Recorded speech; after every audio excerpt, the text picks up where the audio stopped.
Um, the destruction of what they call historical memory is a central element of fascist politics.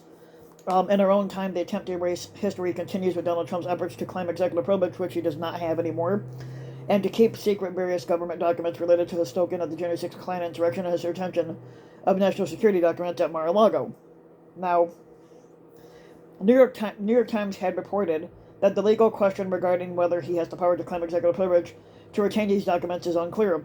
He does not, basically, Trump does not have executive privilege anymore.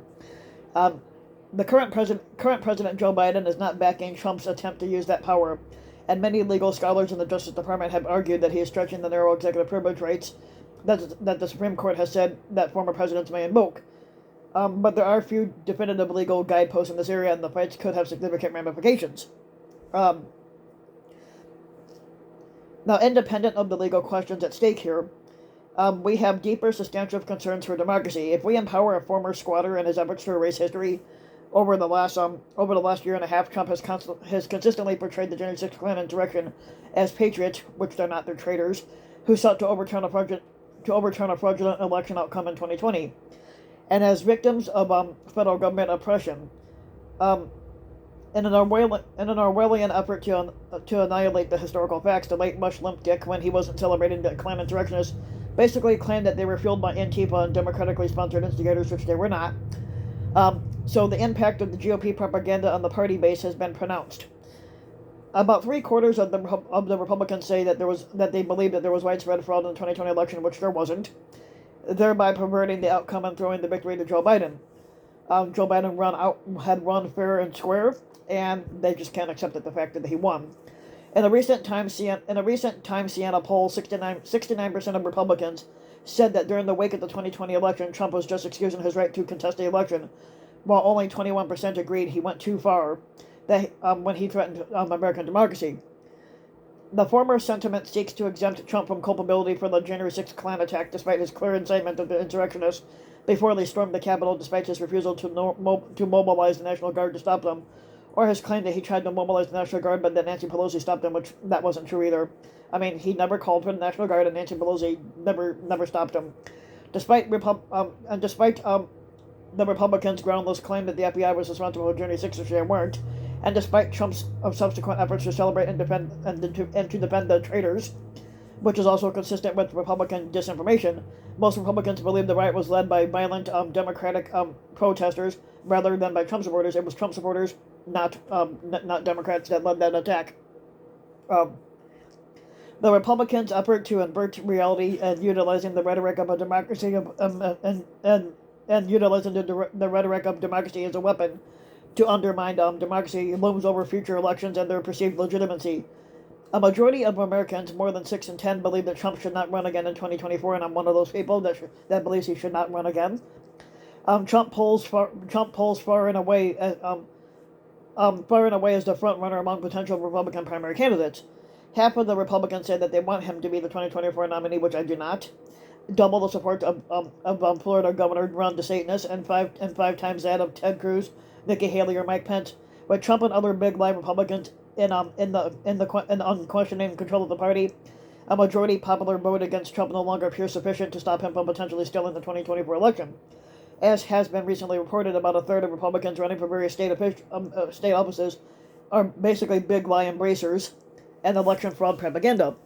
Other estimates suggest the threat is much higher, with 60% of Americans voting in elections this fall, where an election denier is running as a Republican. It would only take a few of these big lie Republicans in major political positions, ratifying crucial counties and battleground states of serving in legislature or as secretaries of state, to overturn popular majority votes going forward that favor Democratic candidates based on bogus claims of voter fraud. Now, the easiest path to pulling off that kind of electoral coup would be by nullifying the Democratic majority votes in Pennsylvania, Wisconsin, and Georgia. Now, looking at the election map in 2020, Trump lost electoral vote to Biden 306 to 232. Hypothetically, if the 2024 election turned out the same way as it did in 2020, Trump could prevail over Biden or another Democrat by stealing Pennsylvania 20 electoral votes, Wisconsin 16, and Georgia 16, and overturning a Democratic majority vote through the nullification efforts by Republican state operatives, and that would produce a Trump victory in the Electoral College of 284 to 256. Now, Republicans could also cause a constitutional crisis with a lot less monkey wrenching. If even one state were to nullify a popular majority vote and hand its electoral votes to Trump in defiance of the voters, that would set a dangerous precedent in which election outcomes are untethered from popular majorities, and instead it becomes prizes to be divvied up by partisan operatives and saboteurs. Admittedly, this was pretty much the situation in some 19th century elections, most notably dating back to 1876, who actually won the notorious contest between Rutherford B. Hayes and Samuel Tilden remains an unsettled question even on today's standards. Now, depending on who one talks to these days, that both scenarios are either written off as paranoia of "it can't happen here" variety, or seriously entertained by those who perceive Trump and his party as a looming threat to democracy. But they cannot be dismissed as outlandish, considering Trump's obvious strategic efforts to stage a successful political electoral coup the next time around. The fact that Americans live in such radically different political universes today, where for some Trump is the savior of democracy, which he actually is not, and for others he represents doom. To me, he represents doom. Is testament to the overwhelming power of propaganda and the war on historical memory and evidence-based reasoning and truth. Now, without question online, cable and talk radio echo chambers bear much of the blame for allowing Republicans to retreat to alternate realities, where the QAnon-embracing ex-squatter is really a heroic liberator, which he's not. But the problem is much larger. But the problem is much larger than what the media portrays. The Republican Party in total has been taken over by the big lie election propaganda, and now it overtly works to subvert our American democracy. These efforts can only prevail through or alongside a successful effort to declare war on historical memory and political facts. Now, there's ample evidence of deep rot in American political culture, whereas democracy itself is increasingly in question. Tens of millions of Republicans apparently long for a strongman-style leader who creates his own political realities. Nearly two-thirds of Republicans conceded before the 2020 election that there was nothing Trump could do that would undermine their support for him. That sort of personality cult is a classic warning sign of rising fascism. The mass embrace of a larger-than-life demagogue who is empowered to create and dictate his own realities, and facts be fucking damned.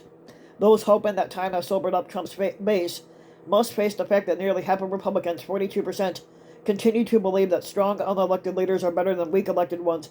It's difficult to divorce that sentiment from Trump's political fortunes, considering his large loss in the 2020 election, coupled with his efforts to impose himself for a second term via a quasi-constitutional coup attempt. Now, for Americans who look at their country with clear eyes, the stakes are increasingly clear. The GOP's war on truth and historical memory has a clear goal: the demise of a political agency for any majority that relies on voting alone to defeat it. We desperately need to reinvigorate the American educational system and prioritizing the teaching of information literacy. Critical thinking and evidence-based reasoning, particularly as applied to the social world if we want it, that is, to have any chance of rolling back fascist efforts to destroy electoral politics and the Republican governing principles as we know them.